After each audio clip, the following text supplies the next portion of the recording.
聖地は特別よ。血筋もな。貴様らの本当の狙いは何だ。正解。準備を整えろ。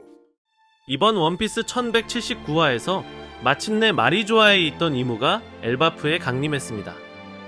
한편 성지를 오래 비워선 안 되는 숨겨진 제약이 있었는지 오로성이 이무의 진격을 만류했지만 끝내 이무는 아주 먼 옛날부터 모든 것이 시작되었다며 마법진을 통해 엘바프로 향했죠.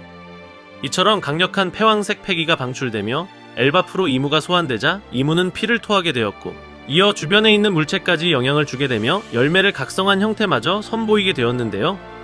결국 공백의 100년, 세계 정부를 세운 20인 중 한 명인 네로나 이무의 이명은 세계의 왕이었고 이어 능력은 악마의 열매 그 자체로 소개되었습니다.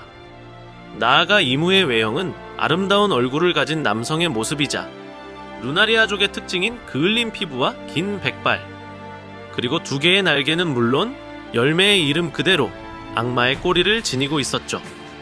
그렇게 지금까지 남성이 아닌 여성으로 추측된 이무의 진짜 모습이 공개된 가운데 현재 논란이 되고 있는 논쟁거리가 있습니다. 바로 루피가 마지막에 상대할 진정한 최종 보스의 존재인데요. 그래서 오늘의 영상은 수백 년의 시간이 지났지만 아직 끝나지 않은 네로나 이무와 데빌족의 운명 그리고 최종 보스로 거론되고 있는 티치의 최종 목적을 함께 살펴보려 합니다. 먼저 800년 전 이전 세계 정부가 창립할 당시 거대한 왕국이 존재했습니다. 나아가 역사상 최초의 해적이라 불린 조이보이는 그 시절 태양신 니카처럼 신축하는 몸으로 세계 정부의 전신인 20개 연합국과 대치했었죠. 그리고 원피스 1086화 최초의 20인에는 세계를 창조한 네로나 가문의 임성이라는 왕이 존재했다는 정보도 알 수 있었는데요. 그렇게 800년 전에는 네로나 이무를 필두로 한 연합군이 니카 조이보이와 격돌했고 끝내 조이보이는 전쟁에서 패배하게 되며 당시 고대병기를 통해 해수면의 상승으로 이어졌습니다. 하지만 당시 연합군에 소속된 알라바스타 왕국 네팔타리 릴리는 공백의 100년의 진실이 담긴 비석 포네그리프를 전세계에 퍼뜨렸고 이무는 릴리의 행동이 실수였는지 아니면 계획적이었는지를 지금도 의문을 품게 되며 릴리를 증오하는 듯 했지만 호감의 감정이 있었는지 그녀의 초상화를 성지에 걸어두고 있었는데요.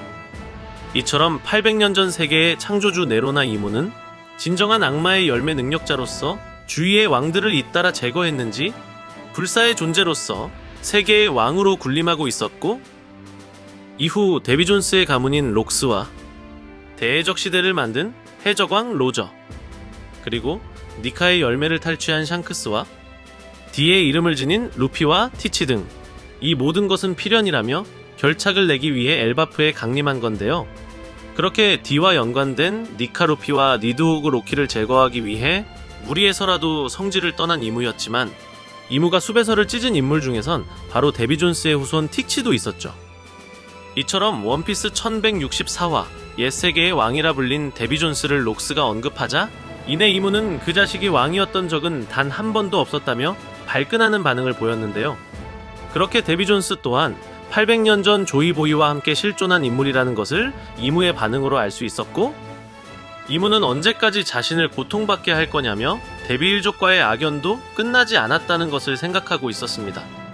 이처럼 록스의 혈통이자 사왕 검은 수염마저 현재 세계의 왕 네로나 이무의 표적이 될 수 있는 건데요. 먼저 원피스 최종장에 들어온 검은 수염 해적단의 행보를 살펴보면 원피스 1080화 티치는 영웅 코비를 인질로 삼아 정부와 거래를 하며 하치노스를 검은 수염 왕국으로 명칭을 바꾸려는 꿈을 이야기했습니다. 이처럼 사왕으로 성장한 티치라도 170개 가맹국을 거느리며 해군 본부를 거느리는 정부와의 충돌은 피하고 싶었을 것 같은데요. 하지만 놀랍게도 티치는 보다 치밀하게 움직이고 있었습니다. 샹크스가 대기하고 있던 와노쿠니의 모습을 드러내지 않고 오히려 와노쿠니에서 나온 최악의 세대 로우를 표적으로 삼아 로드 포네그리프를 빼앗게 되었죠. 이어 에그헤드에는 간부 바노거와 데본을 파견하며 세 턴의 외형을 복사할 수 있게 되었고 때문에 데본이 오로성으로 변신해 파시피스타에게 명령을 내릴 수 있는 성과도 거둘 수 있게 되었는데요. 한편 티치의 혈통을 알고 있던 세턴은 검은 수염 해적단의 목표를 묻게 되자 이내 세계라는 말을 바노거가 언급했습니다. 이후 하치노스로 돌아온 티치는 베가펑크의 방송을 통해 로드 포네그리프는 물론 고대병기가 무척이나 중요하다는 사실을 알게 되었고, 이어 코비를 놓친 사실에 울분을 표출했지만 반대로 영웅거프라는 더욱 거대한 카드를 손에 넣게 됩니다. 그렇게 티치는 앞으로 정부와 해군도 원피스 쟁탈전에 끼어들 수 있기 때문에 이제는 코비가 아닌 거프를 앞세워 견제할 수 있는 수단으로 대체할 수 있는 건데요. 나아가 사만족의 혼혈이자 계약만 한다면 포네그리프를 해독할 수 있는 푸딩도 손에 넣게 되었고, 이어 혁명군의 상황도 라피트를 통해 실시간으로 보고받고 있었죠.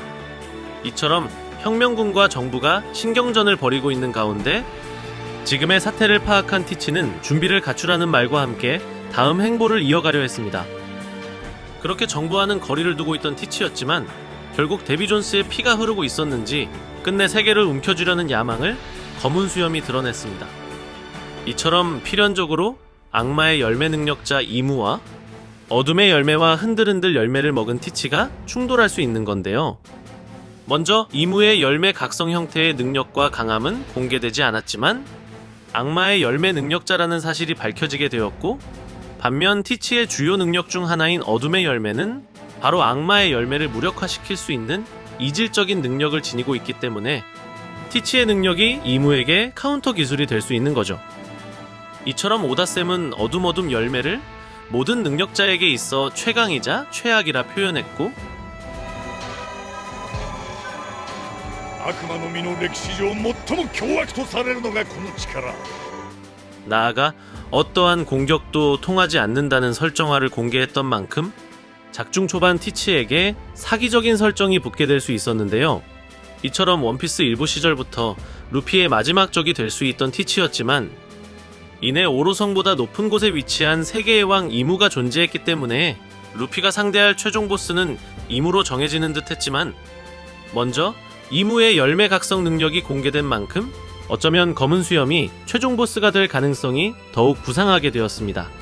나아가 원피스에는 능력의 상성이 존재하기 때문에 분명 니카 루피보다는 티치의 어둠의 열매가 능력자의 실체를 끌어당기며 능력의 사용을 저지시킬 수 있는 카운터 기술이 존재하기 때문에 이무를 상대로는 검은 수염의 승리 확률이 조금 더 높아질 수 있게 됩니다.